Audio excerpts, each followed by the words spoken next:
السلام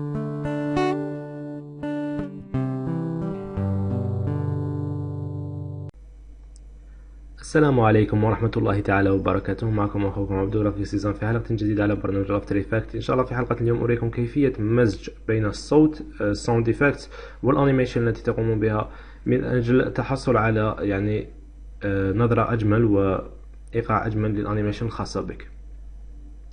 فمثلا هذه الأنيميشن التي قمت بها لدي زد فوكس جيمين، أنيميشن بلا صوت راح تكون مملة قليلا، ولكن الصوت راح يعطيها شخصية أكثر وإحساس أجمل. هكذا. بالنسبة للذين طلبوا مني من أين أحصل على الساوند إفكت، فسوف تجدون رابط في الشرح فيه عبارة عن عدة ساوند إفكت. هذه هي كل واحدة والصوت الخاص بها، يمكنكم استخدامه في أي أنيميشن تقوم بها. إذن راح أقوم بإعادة الأمر من البداية. راح أنزع هذه كما ترون لا يوجد أي صوت هنا. سوف أستخدم في هذه الأنيميشن هنا نوعان من الساوند إفكت. الأول هو هذا، والثاني هو هذا كاميرا. حسنا، نبدأ بالكاميرا لأنها تأتي أولا. اخترت الكاميرا لأنها كما ترون هنا في ظهور الوجه الخاص بالفوكس راح يكون هنالك خروج ودخول مثل الصوت الذي ظهر مثل الصوت الذي نسمعه في هذه الساوند إفكت. ليس شرط أن يكون الصوت منطقي على الإطلاق، إلا أنه يعطي فقط نبذة جميلة للأنيميشن أو إضافة جميلة للأنيميشن. فمثلا الآن الصوت بعيد ولا يأتي تماما مع الأنيميشن. كيف نقوم نحن بإضافته أو وضعه في المكان الصحيح؟ كل ما عليك القيام به هو الضغط على كنترول في الكيبورد وسحب هذه الأداة هنا. كما ترون سوف تضع الصوت مع الفريم، كل فريم. نقوم بتصغير الوقت هنا.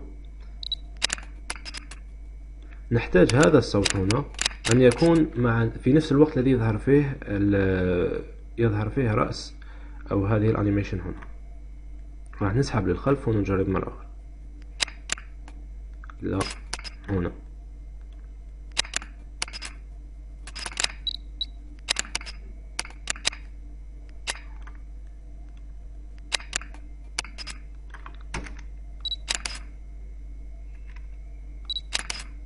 تحتاج أن تكون قليلا إلى الخلف هكذا. كما ترون هكذا نكون قد مزجنا الصوت جيدا بالأنيميشن. والآن راح نستخدم الصوت الثاني، هذا هو. كما تلاحظون في هذا الصوت هنا لدينا بداية وكأنه ايزي يبدأ بصوت خفيف ثم يزداد ثم ينخفض مرة أخرى. ونفس الشيء مع الأنيميشن الخاصة به هنا، تبدأ قليلا ثم تزداد ثم تنخفض. نقوم بتحميلها إلى الكومبوزيشن ونسحبها إلى الخلف لنرى.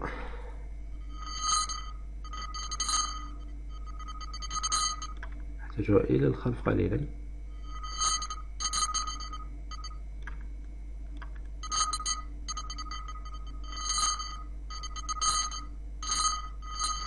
هكذا.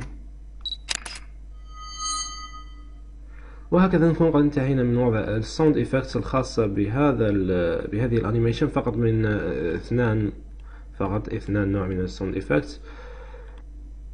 وبهذا نكون قد ختمنا حلقة اليوم إن شاء الله. لا تنسوا الرابط في شرح الفيديو هذا لتحميل الباك الخاص بالساوند إفكتس. والسلام عليكم ورحمة الله تعالى وبركاته. إذا عجبك الفيديو لا تنسى ضغط اللايك، فهذا يشجعني لإعطاء المزيد من الفيديوهات. السلام عليكم.